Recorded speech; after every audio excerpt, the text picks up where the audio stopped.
대한민국의 인구는 지난 2019년 5,185만 명으로 정점을 찍은 뒤 지난해 사상 처음으로 인구가 줄어든 데 이어 올해도 매달 감소세를 이어가고 있습니다.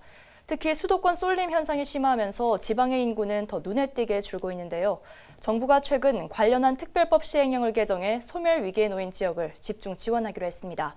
현재 전라북도의 상황을 짚어보고 정부의 집중 지원은 어떻게 이루어지는지 정리해보겠습니다.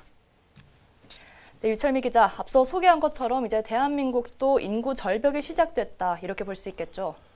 예, 그렇습니다. 인구 절벽은 출생아 수가 지속해서 감소하는 반면 고령 인구의 사망자가 늘어 인구가 자연적으로 감소하는 현상을 말합니다. 올해 1분기 지역별 주민등록 인구 변동을 보면 전국 17개 시도 가운데 지난해 말 대비 인구가 늘어난 곳은 세종시와 경기도 단 2곳뿐입니다.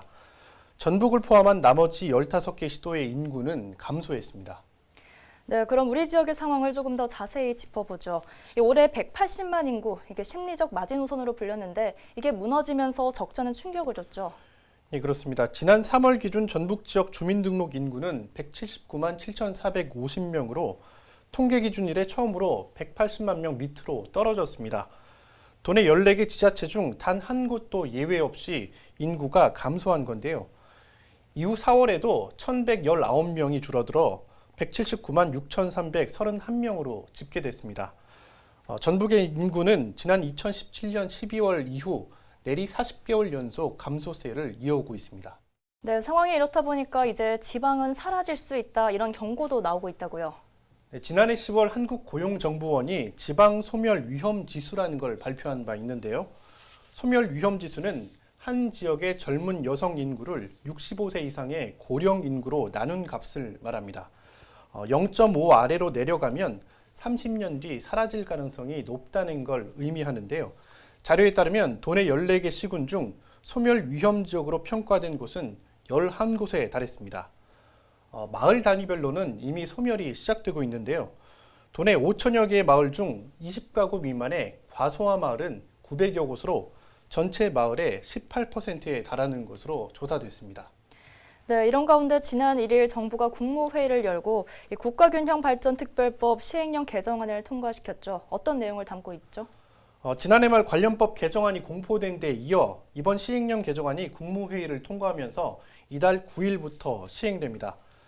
그간 정부 각 부처와 지자체가 산발적으로 계획을 수립해 시행하던 인구 지원 정책을 정부가 나서 체계적으로 대응하겠다는 게 이번 시행령 개정안의 가장 큰 내용입니다.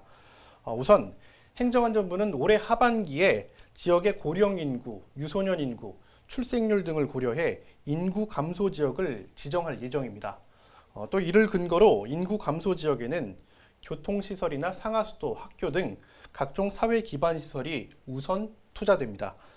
또 정주 여건 개선을 위한 사업비 등도 일부 지원됩니다.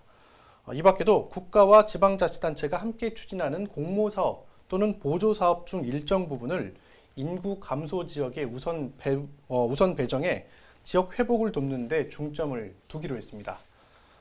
특히 이 같은 지원 계획은 각 광역자치단체가 수립하는 균형발전 5개년 계획은 물론이고요.